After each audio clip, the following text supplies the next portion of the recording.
and now you've put me on air. You put me at ease. I now feel like myself again. Oh, this is nice. That's what happens. I used to feel uncomfortable, and we call it the red light syndrome in the recording studio. You see the light come on, and all of a sudden you forget how to play. Well, But now it's the opposite. Yeah. I mean, like those two states of mind and like states of speech and states of performance. I mean, those are the only two modes we have anymore. Is we're editing / creating, or we're preparing to do it / not caring about it / complaining about the fact that we have to do it. And then you go and you do it. Those are the two modes of living that there are. It's true. Yeah. Yep. There's thinking and doing. There's a Japanese proverb, which I wish Noah was here because he likes Japanese culture. When I want to think, I sit. When I want to change, I act. I think I sit when I... Yeah. Oh, that's got a nice ring to it. Yeah. Well, actually, I wanted to talk to you because I wanted to think and not act. Sure. Because I was thinking like, you spend so much time on social media and you have such a deep understanding of it. And we've talked before off the air about where does social media lead to, and how we always end up in a negative place. It seems there's a very innocent explanation for social media, something like Twitter or Facebook. Bring together like-minded people, right? That's the nice little PG-rated theory of it. Yeah. However, we've seen practically that it's not. I mean, we could go on for a while about this, and I wanted to kind of throw it around because I'm seeing, especially this year, 2021, for the last 2 weeks, we've seen some big issues kind of take place on social media, and we're talking about like censorship and the ways to deal with censorship, and who actually has the right to censor who, and as we go further into the future, that's going to become a bigger and bigger issue.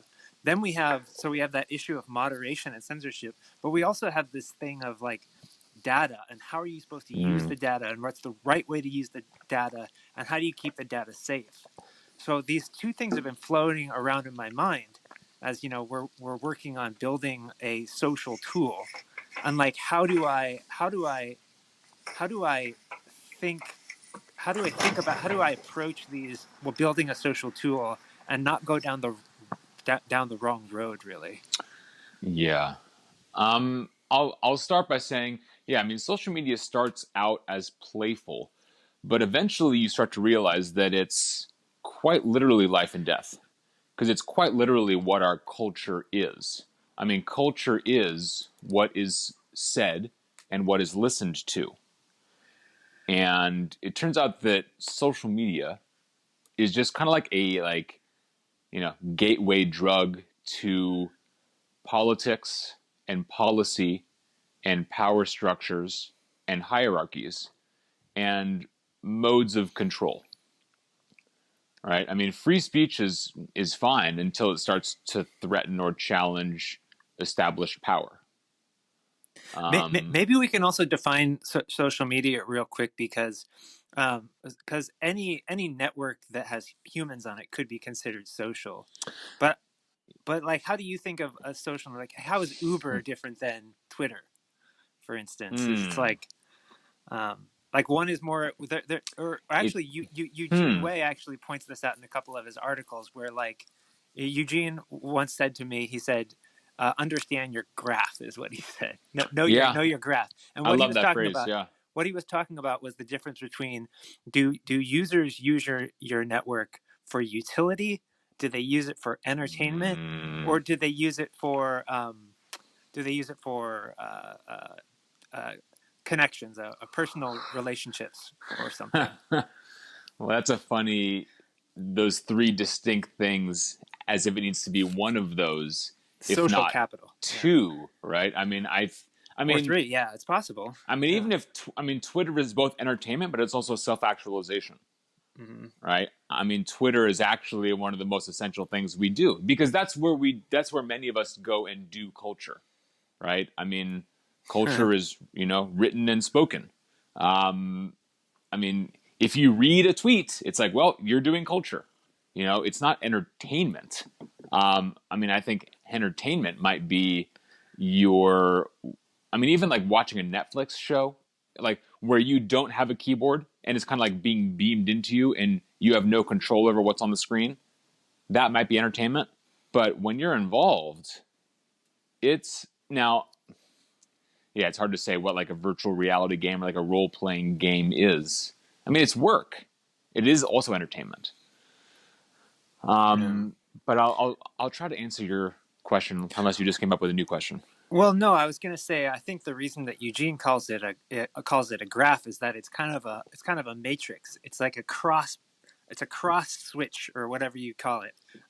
There's a crossfade of these Hmm. different values, and I think that Hmm. all networks, whether they're utility is probably on one end of the spectrum, and social capital is on another. And entertainment is Huh. probably somewhere in between. I think, or Wow. maybe it's a three-dimensional chart, and they're actually, uh, Gosh. I don't know. Maybe there are other That's reasons that we haven't even discovered why people would want to use a network. Um, that's um, well. Gosh, that's interesting. Well, I mean, why people would want? I mean, you're already in a network, right? So I think it's not even a choice. I mean, you're born of a woman, right? So you're already someone's child. You already have a mother. You're in a place where you are spawned, and it's like you have neighbors. Like there's a community there, right? Like no mhm. one is not part of a community. Everyone comes from somewhere, and probably everyone is going somewhere. Um, so there's no choice to not play. Like you're playing, you're in the game. Especially if you're listening to this podcast, or if it's me speaking or you listening. It's like we're in the game, um, and we're moving. Um, So what you're saying is that we're already innately part of networks. So there's something that are intuitive yeah. to us. These Hmm. digital ones that we've created are just kind of new They ways of doing the same things. well, I mean, I think what they do is they visualize what's already there, right? Like in a sense, it's like making the unconscious conscious, right? To see the network visualized, is to make an object of the relations you're currently in. Like if you're a child in a family in a community, it's like writing out the names of the people who you care about. Now, I Mm-hmm. think you become a more powerful, you get some agency when all of a sudden you hold that network in your hands, which is what the iPhone does. Any smartphone or any web connected computer, when you load up social media, all of a sudden you're in control of your life and you're sort of flying yourself like a spaceship, right? You're now the pilot of your personality, your voice, your relationships. Um, and some people are better drivers than others, and um, a lot of times I'm compelled. I say things to people that I maybe shouldn't really say, and then those relationships go away, or those relationships change. They become awkward, and all of a sudden that impacts people that are like mutual friends of ours. So yeah, you kind of start like putting your foot on the gas and like driving yourself. Um, but I mean, I treat self as art. I mean, my life is art in that I'm always creating myself and waking up every day and using the material that I've got, right? Like I stand on the shoulders of all my yesterdays and I start again and say, well, where can I go from here? And I watch myself get older and my back starts to ache more and the years start to pile up and you're 34, and then you're 35, and then the years don't stop coming. And no, go ahead. Oh, I was gonna say, like, who are the when it comes to the social media, the social networks that we use, we kind of have arbiters in the form of, the corporations and the CEOs who are deciding how these things are going to work. But if you are looking at if you were, who are the arbiters of the culture that govern the communities that are like the non digital networks that we have, like who governs those really? Because that's one thing that you and I have talked about, as like kind of a problem with these web social medias, is that there has to be somebody who is in charge of the culture saying this is the way it's going to go, not this way. Yeah. So I think there's two kinds of people, and it's funny. I actually put I think his name is Cedric Bixler, who's the guitarist for Mars Volta. I put him in a tweet along with a picture of Beto O'Rourke, the politician, I think, from Texas. Mm-hmm. And I think my message in that tweet was like, these guys are both men of letters, and they're both sound makers, right? They both make noise. They stand up and they talk about an order of things, and they both get people's attention, and they stand on stage and people listen to them, and they have a microphone. Now they look very different, right? I mean, a rock musician is a different kind of person than a politician. But if you look at what they do, right? They have a podium set up, they got a microphone on stage, and there's people listening. It's a similar kind of form. So when you talk about who runs the culture, I would say politicians and I would say poets. I would say that it's equal. They both, and I mean, when you talk about like web connected social media, like I actually think of musicians with a guitar and an amplifier, and that they're connected via a web to generations past, to the ancestors, to this ancient ancestral stuff, right? Music is a message from thousands and thousands of years ago. And keeping that culture intact is as important as, the laws and what words are being said today and what shows up in the newspaper. Is that... That's a good answer. I think that I wonder if by choosing or electing people, whether it's the politicians, like let's call the CEO of Twitter a politician. Sure. Steering the ship, basically like driving it at 1,000 miles per hour, because that's how fast we're moving compared to the guitarist, that's the poet, and the guitarist that are driving culture. And like it's like a dangerous speed. I don't know. Maybe we have to back up, and I have to ask you, what do you think the dangers of social media are? Well, let me respond quickly to this notion of time and driving. I would say, Jack Dorsey time compared to Cedric Bixler time, the guitarist is actually working on a much faster rate, right? I mean, you look at the BPM and Maybe, the skill and tactic of decorating time, right? I'll quote Frank Zappa, who says a guitar solo is a piece of time you get to decorate. Now, a lot more happens in a 1-minute guitar solo than happens in a meeting, right? The language of the organization is like a whale song, right? Maybe. Now, I never thought of it that way. It's so slow. It's such a slow, and one of my favorite sociologists, Max Weber, from my Sociology 101 days at UCLA, like, politics is a slow, hard boring of boards. It just takes a long, long time for everyone to get heard, right? Like, even right now, you need to wait. You have something to say, and you have to wait for me to finish my damn thing, and then you'll say something, and we'll have missed the point because we keep bringing up more things than can be addressed, right? We could spend a whole 2 weeks hashing out what we've come up with in 15 minutes here. Yeah, I think though that when you look at the change of culture, I think that's a longer thing than. I mean, yeah, you can say that a guitar solo moves at a much faster speed, but the influence that that guitar solo is going to have on culture is going to take a lot longer to be realized. Yeah. You know, it's like, and that's why I think that it's safer to have the the artists be the culture makers rather than the politicians than the CEOs. I think that's way better. Um, and that's probably why we get problems and why we have why content moderation is such a big deal and why you have to like it's like um, uh, yeah why you have to censor people and why we have to worry about Nazis invading our spaces and stuff like that. Well, I mean, content moderation is life itself. Content moderation is the family.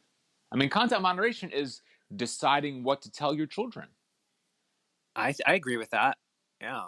I mean, you can't outsource that. Like you can't outsource the choice. I mean, that's essentially outsourcing the choice of what to say next. So when Jack Dorsey censors the president, he's basically like saying, "I'm dad," or something, Well, right? now that's a private company. It's It's a public company. it's But a public company. It certainly is a public company. I mean, they could do that, right? I mean, he's got all the rights in the world to do that. Yes and no. I think this is an interesting conversation, It especially wasn't to have with illegal. you. I mean, is Twitter being sued for censoring him? No, but I think that there's ethical concerns when you talk about these companies that maybe get subsidies from the government that the government relies on and they have relationships with. I've always thought that the sort of the Democratic Party witch hunt of Facebook was a little bit extreme. Kind of those hearings where they'd bring Mark Zuckerberg up on stage and just grill him about something completely unrelated to what the hearing was about, saying like, how can you give Republicans this much ad space to lie and things like that, when it's like, wait, I thought we were supposed to be talking about my new cryptocurrency or something, Right. And I always thought that was a bit extreme, but at the same time, maybe since we do need the government to regulate a lot of this, I mean, it's I tend to think of that movement of censoring the president, for instance, as something that was done that Jack Dorsey was in his own right to do because he felt that the president was violating their terms. That's perfectly fine for them to do that. And if if they're a public company, but they are privately operated, so therefore that they can make their own rules and they can change their own rules anytime they want to. And we have to accept that unless we are going to regulate them as a people. And as a people, I mean, we do that through the government. Right. Yeah. And but if Twitter is let's call it a private company. It's publicly owned and publicly traded, but it's privately run. If it is private, but everybody is using it as their network, we have decided that we are going to live in the world of Twitter. Then Twitter becomes our nation, and then Jack Dorsey becomes our president, and that president is our dad, right? So like, how do we? The future is bright, man. The future is bright. Let's get into it. I want to see how bad it's going to go. I mean, well, everyone needs a dad. Right now, Mark Zuckerberg is buying islands in Hawaii.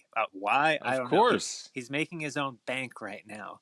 Why? Because he's got 2 billion Jack people. Dorsey has a bank too. Jack Dorsey, the form is you get a telco and you get a bank. Right? What does Jack Dorsey run? Twitter and Square. Yeah. So you get 2 billion users, and then you should make your own money because you can actually declare yourself the first digital nation or whatever. If you want to. If the government really starts to crack down, you no longer need them anymore because you have all the power anyway. And I think that's where it's probably something that we should, as a a country, as a nation, probably say, hey, the reason that we have a government is to make sure that these companies don't get out of hand and get too powerful. Otherwise, they'll So, take advantage of us. so it's really interesting, and I think I'm starting to think this way, and I can't help but think the younger generation does. Citizenship is a subscription service, and we pay annually with our taxes. And essentially, we see, well, it's like I pay for my Spotify here, I pay for my being an American here, I pay for my AT&T phone budget here. It's like just another service we get. Now the question is, what entity is best at running the thing called life outside your door, right? I mean, I often think that, a combination of Tesla, Uber, and Amazon would actually be way better at logistics and like space management and also like resource management than the U.S. government is. I really think the U.S. government is a very badly run company, totally poorly run, and people just like aren't held to that high of standards. The quality of work is really not that good at all. It's really bad. You'd be fired in any kind of company because there's also no incentives to like do better work. Well, I think that the incentives are misplaced. There are incentives. However, we've told people that their incentives should be to make money. That's what we've told people. That's what we've taught people that their incentives should be. And therefore, and in an economy like that, I think that it's very, very hard to have a government that is well run, because a government technically shouldn't be a company. It shouldn't be. It should be a body that works for the people, by the people. And when we think of it as a competitor, to other companies, it's going to be torn apart, because those Wow. private companies are going to have all the monetary incentives they need. It's a problem with capitalism. It's a problem with late stage capitalism. And we might not want to get into that on this podcast, because that's a deep conversation. Yeah, let me have a big bite here. That I think it's about human nature, and that what should happen and what should be done is somehow find a way to harness the power of the urge toward competition. Right? There's an urge to be better than the others. Right? It's like how can we somehow make the game so that Tesla and Amazon and Uber and Google all competing for food delivery or tech infrastructure or I mean military. I mean the scope of the budget of military is unbelievable. And then to see what happened at the Capitol, it's like the budget is how many billions, hundreds of billions, and you let a fucking shirtless Viking with a painted face run in and get at the podium in the like in the Senate. It's like, Jesus fucking Christ, failure, embarrassing, failure. But it's like, well, how do we harness like, of course, Tesla, Uber, Amazon are all going to compete. How do we somehow make the game such that the product of that competition benefits everyone? And that you win not to win for yourself, but you win for the sake of the game. Almost like you try to win championships in sports, not for only for the glory of your organization, but because you love the game so much, and it's an honor to play the game and to play again tomorrow, no matter what happens today or this season.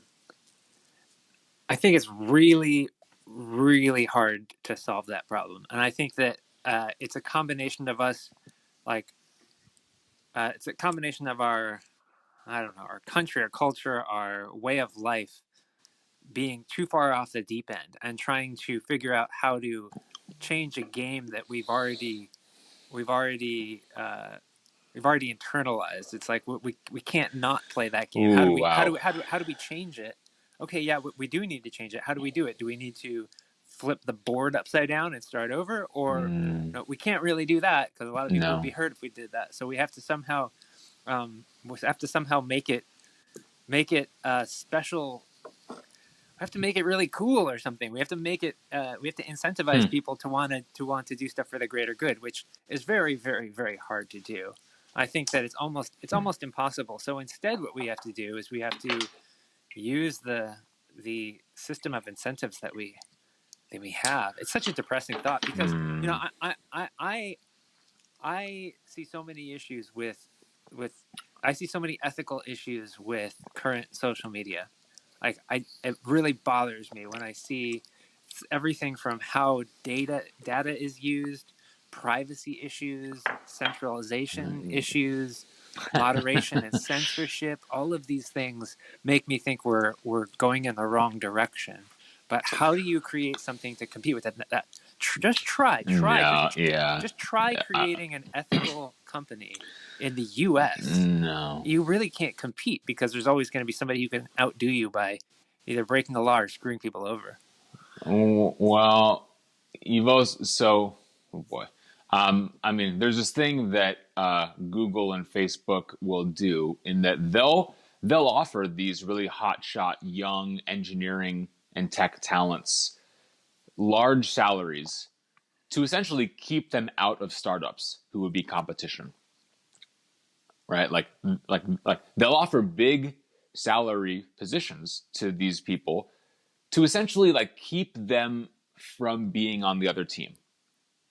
It would essentially be if like some big sports franchise like bought up the good players, not to play them because they have enough good players, but to keep them on the bench and to keep them out of the competition. So that's a thing that happens that I learned about on Twitter lately. Um, but I mean, I think you're talking about human nature. Um, Uh, yeah, I think a lot of libertarians would say it's human nature too. I get that. Like the human beings will always be in competition with one another, and maybe animals do it too. But to me, it's not a very healthy way to think about a system of like to say that we need. I don't know. Maybe all of the innovation has been a bad thing.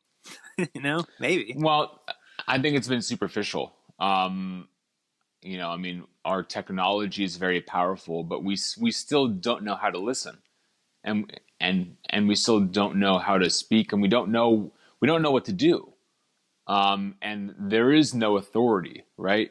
And it's like this is the hard work of like being rational and like I mean, we'll say, post religious, right? I mean, I think Trump won because a lot of people wanted a father figure to rule over us and fight our battles for us because freedom's really hard. Thinking for yourself is really hard. Not taking your identity from your company or your country or your sports team or your church is really hard. You really have to do as much work as you and I do of reading and listening and going out in public and being wrong, right? Right now, we're both spending an hour and it's like, well, how wrong am I about this thing? And we're risking our reputation to do this, right? We don't get to act proud and like we're right. We've given up on that. We've given up on being right. But what we can do is we can be curious and to really want to know what should be done. Like, I'm not here to be right. I may be here to help to be a place where others can deprogram themselves from the need to be right. And then they become a different kind of person. And that's what the world needs. And if we are different people, we'll be able to see how we could organize all the power that we have, right? So much creative energy in the world right now. Everyone is mad online and fucking brilliant. So many mad, brilliant people online. That's all I read on Twitter. It's incredible to think who else is out there that I'm not seeing. Right? Again, back to the Dunbar number. I can keep up with about 200 people, 150 people. I mean, what, 300 million in the country? And it's like, the US is a small country and like young.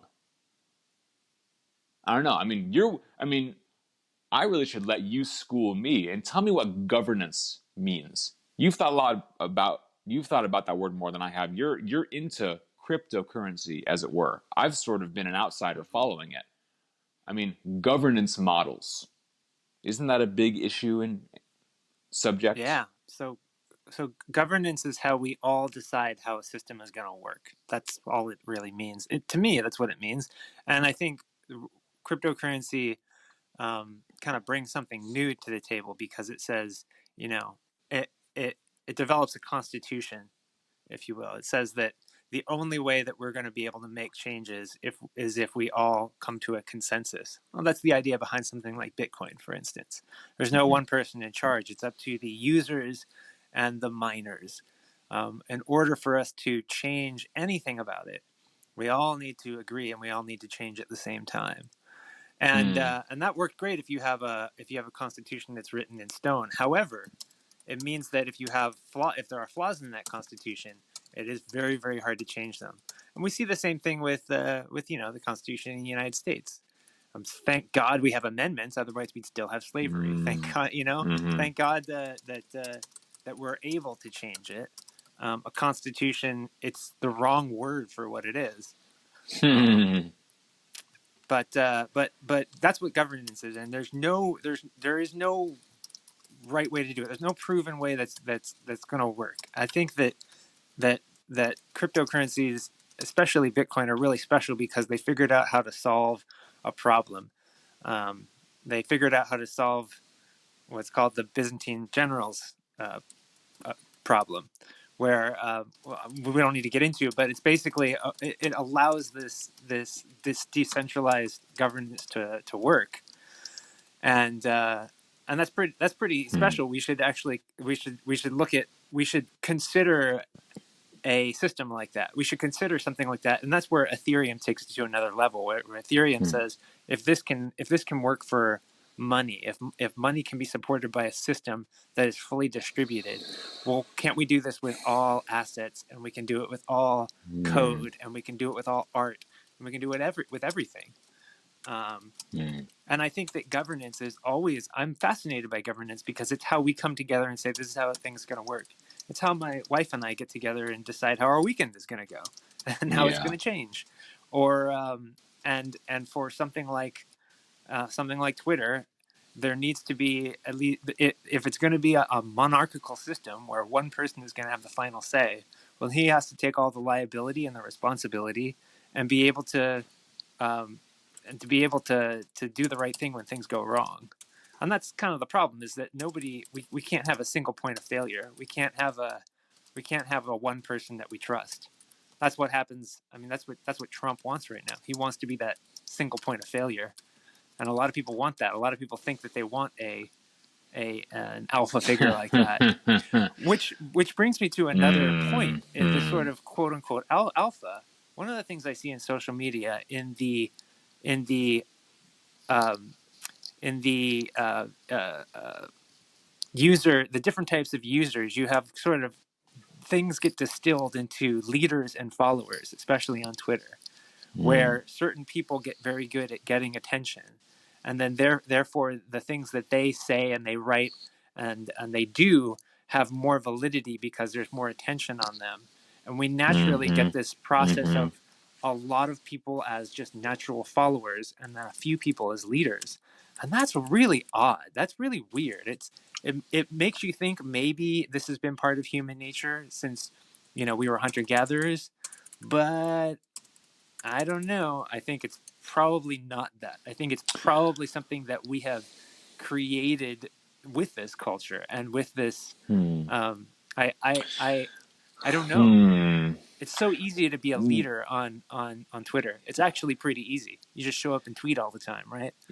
You just made me see tweets in a unique way. It's an artifact that is its meaning changes by others latching onto it, right? Like a tweet is almost like an experiment in in asking the world if it's true, right? In a sense, a tweet is a thermometer, and it's like you put it out there, and all of a sudden, a bunch of people like and retweet it, and then you see that in feed 2 hours later, and it's got 4,000 likes and 2,000 retweets. All of a sudden, that it to you has more validity.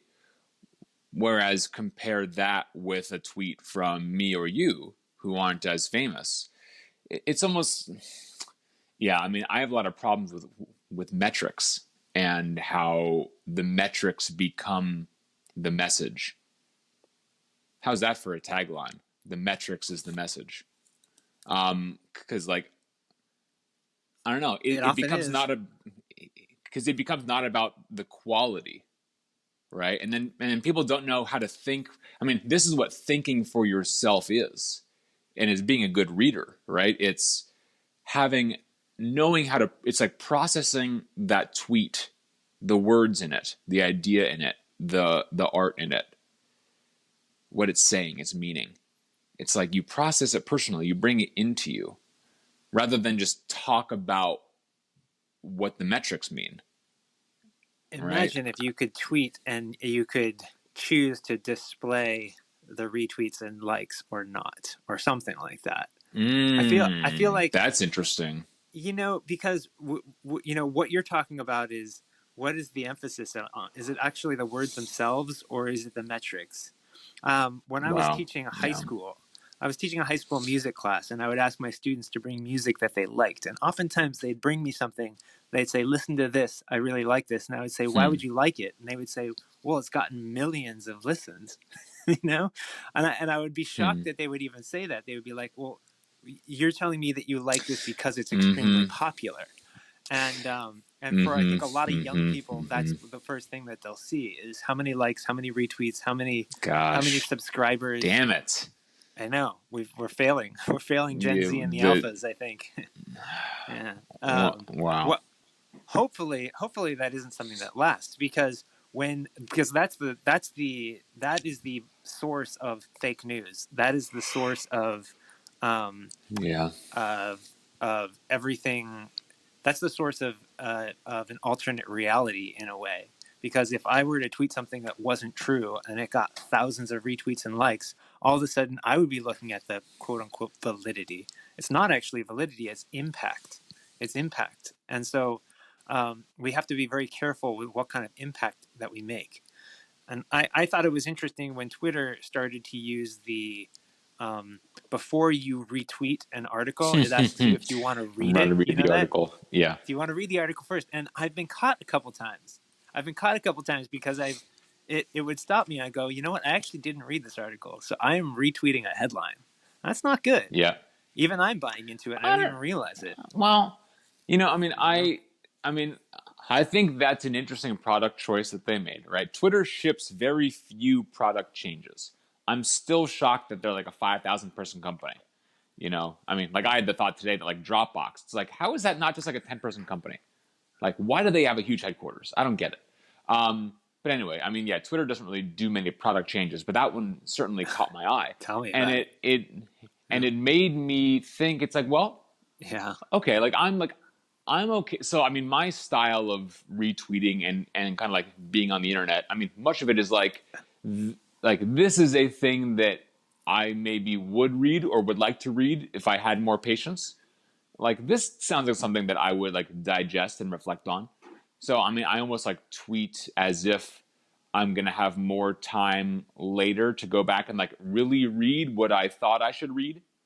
Um, so I don't mind retweeting something that I don't that I haven't read because I also don't think anyone like takes me seriously. Um,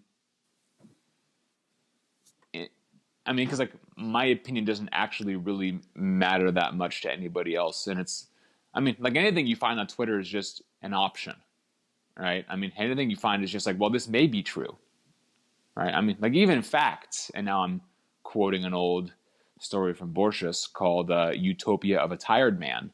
He says, facts don't really matter anymore. They're just a jumping off point for what might be true.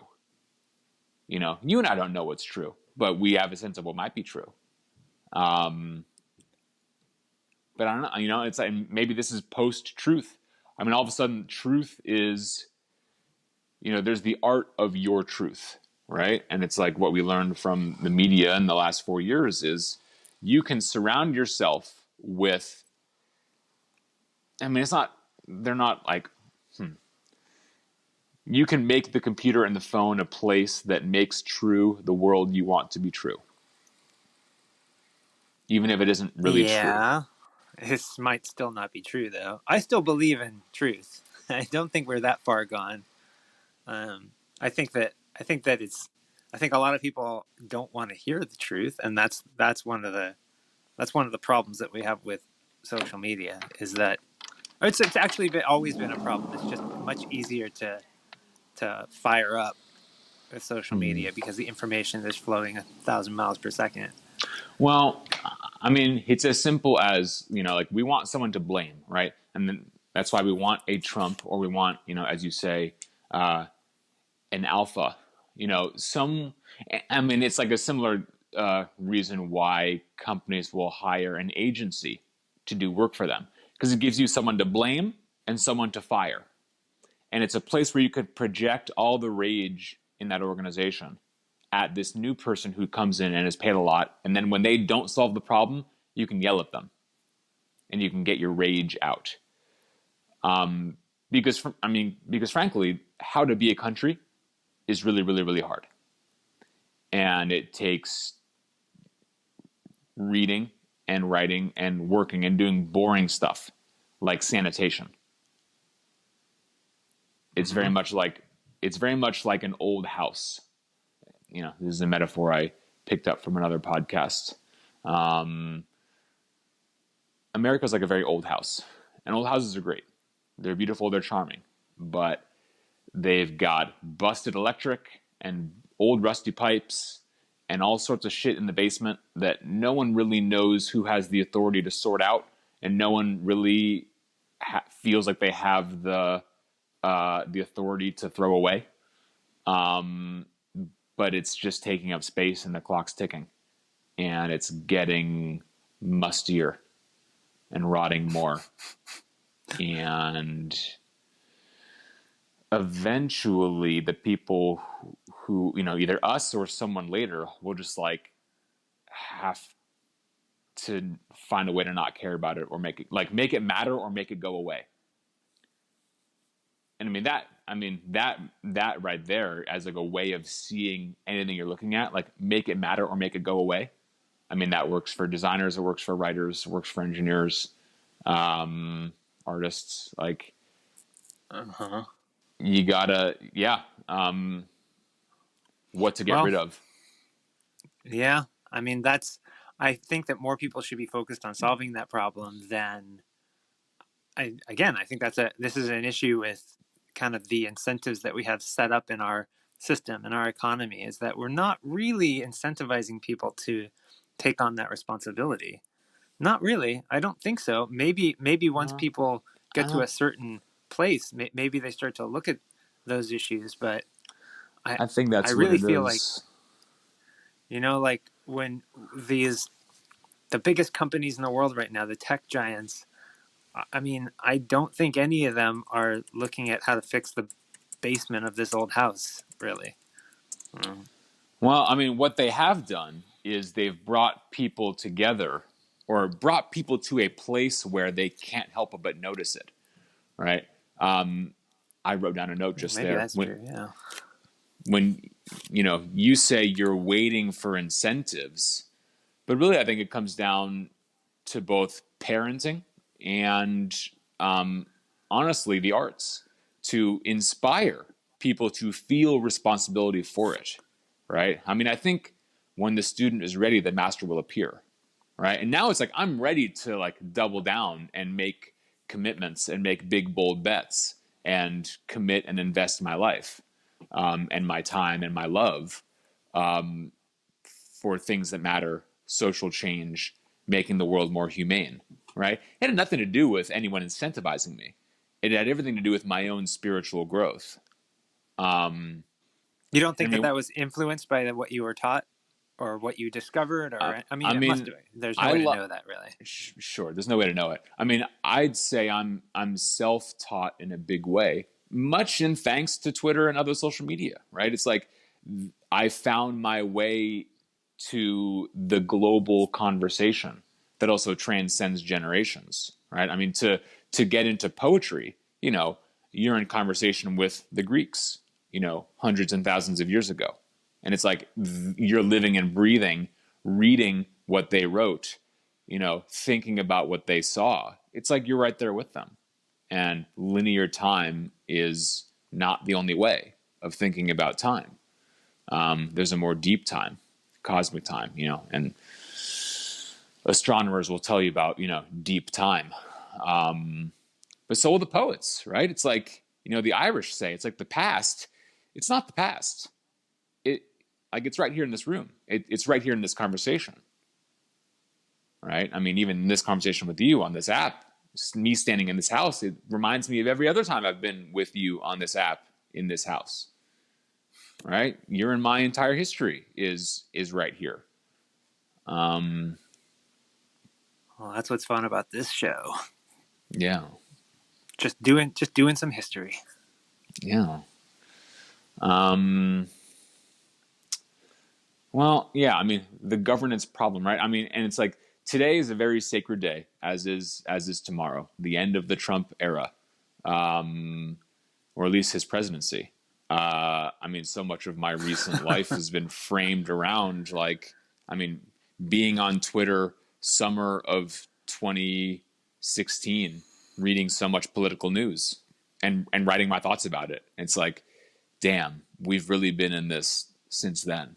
And so much has changed since summer 2016, but so much hasn't also. But I now know this is the beginning of all of our political imaginations, right? No one was here and conscious on this planet in this country without thinking a lot about what Trump represented and why he was so popular. People do want that father figure, that king, because it's a lot harder to figure out governance. It's a lot harder to show up every day, right? Well, most people don't even understand why they need it. Most people aren't thinking, right. "Oh, we need a way to govern this." Most people in America are just thinking, "Oh, I got my gun, and that's all I need to govern anything." I mean, unfortunately, 70 million people in the world, 70 million people in this country. I don't know. There's it's impossible to try to. I used to think that maybe we'd be able to talk and teach each other, and I've I've come to the realization that you think so. I think maybe it's going to take hundreds of years though, because it will, or it's going to take thousands of years. Yeah. Sure, it has taken. It has. I mean, again, you and I are just a couple white guys bullshitting. We are Plato and Socrates, right? And it used to be magical to say that, and oh wow, haha, how amazing. But now it's like, well, shit, that's like my day job. Well, I better be a good one. If I'm a philosopher, I better be a good one. It's not a laugh. I can't laugh about it anymore. I gotta actually try and care. Talking about it is not enough. I gotta be it. Yeah, I mean, taking care of the culture. This is what was handed down to us, right? And I mean, even the people you think you can't talk to or teach, right? Say people on the political right. Say it's like they have immense pride in where they come from and what they believe, right? No one's really unreasonable. It just takes a lot of repeated, uncomfortable, surprising effort, right? We'd rather be on Twitter in our filter bubble than go serve a community and go lift a shovel and move some dirt for a rural community and then have a meal with them. When really, in retrospect, that sounds way more fun and nourishing than whatever the hell I've done in the last 5 years. So one last thing I want to talk about, we can go over an hour probably, because this one's going to be pretty good. Cool. You mentioned how few product updates come to Twitter. I feel like there were actually a lot of attempts. There's a lot of attempts at product updates to Twitter, but I feel like it's always going to come down to the kind of the fundamental use. But we did see two new social media platforms in 2020 get huge. We saw TikTok and we saw Clubhouse. Yeah. And you know what? They're both extremely simple. One is short videos and one is live chat, live group chat. And I can't help but think that I mean, while they are really simple, the reasons that they are successful is actually a bit more complicated, I think. For instance, one of the reasons I think one of the reasons that TikTok I think was really popular is because they have a really, really good algorithm for finding out what is for you, quote unquote, for you. And Clubhouse, I think, is tapping into something that people need. I think, honestly, a lot of people are on Clubhouse to network and make connections. I think that Clubhouse is actually more of like a mental health thing. I feel like a lot of people are on there for therapeutic reasons almost. Maybe I could be totally wrong about that, but oftentimes when I'm on there, I hear people who you can just tell that they need to talk, and I wonder what what we're going to see next, because I think those two apps, those two platforms, are kind of ushering in a new era. Maybe that's a bit grandiose, but I think that what we expect from social networks, what we expect from Twitter and Facebook is changing. Like, a lot of people are sick of Facebook. This sort of Oh yeah. ad supported social media experience is starting to feel very dated.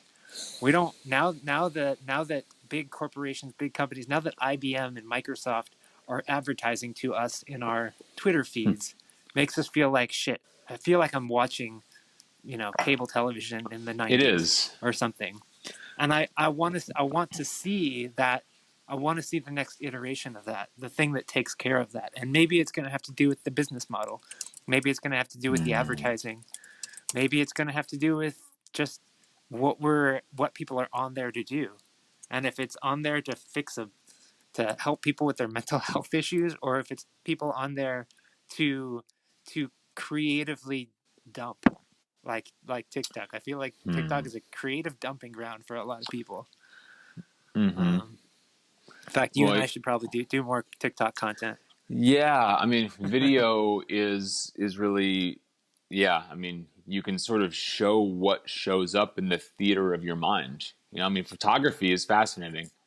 Yeah, video is fascinating. I mean, it's a very heavy lift to get someone to watch it. I mean, it's as boring as possible. I mean, it's as hard to watch as possible because it's someone else's experience. One of the big But issues with oh, I'm sorry, I didn't mean to interrupt. Go ahead. well, I mean, I just wanted to riff a bit on Clubhouse being therapy. Absolutely. I mean, much like Twitter can be. I mean, it's pure community, right? I mean, culture is listening. That's all culture is. Just and I'll quote Brian Chesky, CEO of Airbnb. He's like, culture is just a shared way of doing something with passion. All right, and you can go all the way back to indigenous cultures and basket weaving, or making costumes and dress for celebrations, or cooking, or I mean, washing clothes, doing chores, doing the basic stuff. I mean, hunting and gathering. I mean, there's a ceremony to it. There's an art to it. That's what culture is, and it's passion, because you need it to stay alive. It involves feelings. It involves adrenaline. It involves oxytocin. It involves the chemicals in the brain, because survival is not assured. Right? And maybe culture and society went to hell when all of a sudden you could, buy a house or rent a house, and there were supermarkets. And all of a sudden, it wasn't about survival anymore. You could relax. Maybe that was the end of things. People relaxed too much. Whereas the artist is always with their antenna up, not only because you never have enough money, even the best ones, show me an artist who has enough money. But it's also like, you're not supposed to be comfortable, right? And again, you can listen to Miles Davis or Tupac Shakur, not only their music, but their interviews. Both genius speakers. For people who haven't listened to Miles Davis or Tupac talk in interviews, go watch, because how they see the world is incredible. And I sort of say that it's like, you can't relax. You know, this is also the trouble with like full-time jobs is like you get comfortable. I mean, like it's a place to go hold your ground. It's like no one needs you to be defending your ground. Like that's not what we need from someone who's capable. Like you got to stay uncomfortable because things aren't okay. Not even close. We're hundreds of years away from okay. We're not going to be okay in our lifetime, Geoff, you and me. What do you mean by okay? Or is that a really big question? I mean, it's a big I question. kind of feel that way. Yeah. Yeah.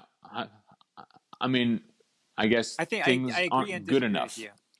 I agree Yeah, with me you too. that things are definitely not going to be good, and like not to my standard, no. Um, but at the same time, I have to day by day tell myself that it's okay. I'm Well, okay. yeah. Yeah. Otherwise, I will fall apart. Yeah, Well, sure. trying to fix the world. Yeah. Well, I mean, I think both are true. It's like things aren't okay, and that's okay because we have a bunch of work we can do today, right? We show up for it, we log on for it, we lock in for it, and we do the best we can today with what we've got, and we can accept that we'll make mistakes, right? All we can do is make the best choice we can at the moment with the information we've got and the ability we have. That's all anyone can do. Is people should just like be at the edge of their competence and their vision. And anything that holds them back from that is a very bad thing. Like any contract or contractual obligation that holds you back from being at your edge of curiosity and hunger, like having to go do busy work or paperwork or like having to go to a meeting that you're not passionately involved in, you got to find a way to not. You have to do whatever you can to get out of that and to really live life on your own terms. And when I say that, it's like don't do anything that is not part of your call it soul work, self-actualization, visionary work. Like, you know, now I love meetings like this. I never do anything boring. I mean, if I'm there, you know, I think I transform the nature of the thing by being there, you know. Now it's different when it's a 3-person podcast, right? Where all of a sudden we're like, that's a different game. Anyway. Well, yeah, I mean, it's like, what rules do we follow, right? Who's the leader? You know, what are we obeying? You know, crypto is cool because you follow the math. And it's like, we can all trust the math in a sense. The math is easier to trust than a person. You know, Luckily that for person. now, yes. Luckily for now, people can still agree to follow math. Hopefully that doesn't change. I mean, at least math doesn't change on you, Yeah. unless it's a differential equation. That's a math joke. But yeah, well, cool. Well, interesting to get some of your takes on this. We'll have to talk about data and privacy issues in the future because that one's really good too. Yeah, and I'll say one thing on that I thought to mention a couple other times in this call. Essentially, this modern era is calling us to act as if and live as if everything is being recorded, right? Public and private has been obliterated. You should be proud of even your secrets, even the things you wish to hold back and conceal. You're actually more powerful and interesting when you put them into play, right? So you should just act as if everything's being recorded. And you shouldn't be afraid of yourself. You shouldn't be afraid of what you might do, right? I think that's Don't do anything illegal. But yeah, don't well, be afraid of what you might and do. if you do, you know, I mean, do what you think. Don't hurt anyone. Yeah. Sure. Now, you know, sometimes you'll learn that what you did was illegal, and sometimes you'll learn what you did hurt someone. And that may just be what happens, right? People make mistakes. Human beings are human beings. If you're open to learn and you're very comfortable at the the act of backing up and apologizing and understanding and re-explaining to yourself what happened, and in so re-explaining to yourself, you're in control of what things mean to you. If you do that, all of a sudden you're a new kind of person who has you control you, rather than I submit to a president or a boss or something else. The metrics, right? When all of a sudden it's like, I know the truth. The truth rings in me at all times. And it's based in humility and vulnerability and the fact that I'm always in progress, always in process. I'm always becoming. There's no human being, there's human becoming. And if you can put that into play, all of a sudden there's no tension between what I think about myself and what I appear to be for others, right? It's like I will put the churning of my blood in my tweets, and you can see it. Any link you click on of me, anything you hear of me, you will hear my blood curdling and flowing through me, because I have nothing to hide, and actually being transparent. I mean, that's actually what a good musician and artist does. It's like you're transmitting between the ancients and the ancestors to the present, right? Mm-hmm. Yeah, definitely. That's the way I feel. Nice. Definitely sharing a message with more people. You are a network. You are a social network if you're a poet, if you're an artist. Yeah. Well, yeah, I mean, because you are a place for others to come look, right? I mean, when everyone else goes and does their job, I'm thinking about love and death and harmony and color and thought, right? That's what I'm thinking about all day and reading about and writing about while everyone else is doing their job, because this is my job, right? So now when they get tired or bored of their job or stuck in their work, they go find some place to bring their not knowing, I mean, I think that's why people go to like rock shows or an art gallery or listen to poets or turn on music. It's to reconnect with the whole. And I mean that in the WHOLE, the whole thing. But also not the whole in themselves. HOLE. Well, those correspond, because everyone has an unfillable hole, right? The metrics will never be good enough. The work will never be good enough, right? It can always be better. Even when you win the championship, you already got to, get ready for practice tomorrow because you want to be the best ever. And then eventually you run out of mastery. Now, I'm not there yet, for better or worse. And maybe the great disaster of modernity is everyone can live to 200. And you can get into deep work sprints, right? I mean, you can start when you're 4 years old doing basketball or piano or fencing or painting, whatever. And it's like, well, then you just got a whole lot of years of a lot of hard work. And eventually you learn, I don't know, and the human body is limited, but it's also doesn't evolve quickly.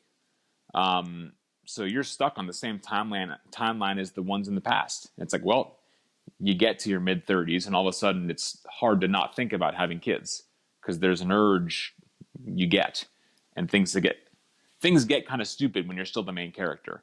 I'm starting to kind of breach that layer of existence right now where it's like, I'm really tired of self-preservation and like my own work. And it's like, God, I'd really like for there to be someone else who's the main character. Yeah, I know what you mean. That's a good one. All right, well, let's end it there. Thanks, everyone, for listening. Thanks for listening. Thanks, Geoff. Reach out to us if you have any other insights into this stuff. Yeah.